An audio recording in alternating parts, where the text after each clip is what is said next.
శ్రీ గురుభ్యో నమః. అందరికీ నమస్కారాలండి. ఈనాడు మనం పద్మపురాణంలోని మాఘపురాణంలో 19వ అధ్యాయం చెప్పుకుందాం. మార్కండేయుడు పరమశివుణ్ణి స్తోత్రం చేసిన ఆ స్తోత్రం మనం కూడా చెప్పుకుందాం. చంద్రశేఖర అష్టకం. రత్నసానుశరాసనం రజతాద్రిశృంగ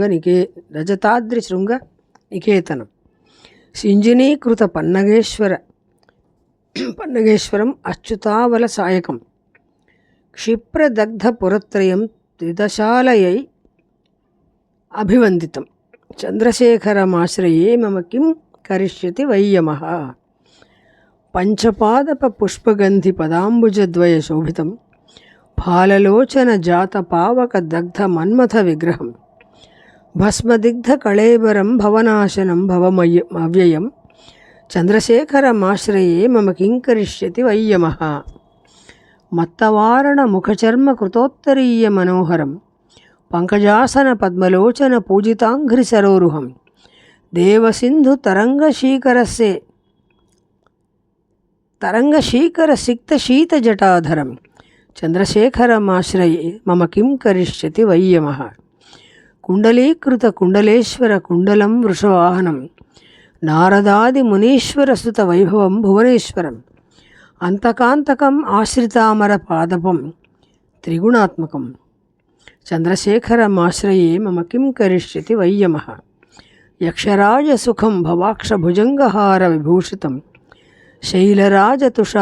శైలరాజసుత పరిష్కృత చారు వామకళేబరం క్వేల నీలగళం పరశ్వతధారిణం చంద్రశేఖరమాశ్రయే మమ కింకరిష్యతి వయ్యమః.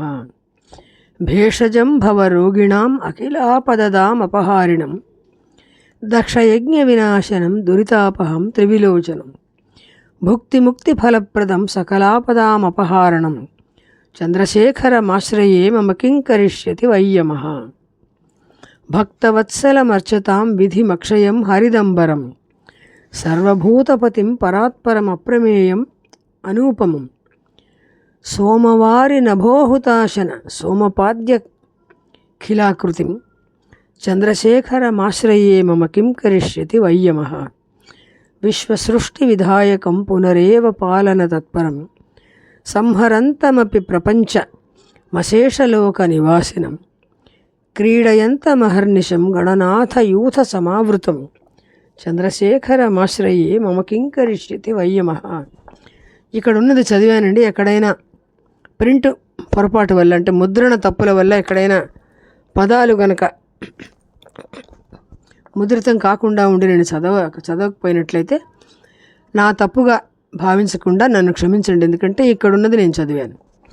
మేరు విల్లుగా వాసుకి వెలుతురాడుగా విష్ణువు బాణంగా త్రిపురాలను భస్మం చేసినవాడు వేల్పుల పొగడ్తలందుకున్నవాడు వెండికొండ మీద నివసించేవాడైన చంద్రశేఖరుణ్ణి ఆశ్రయించాను.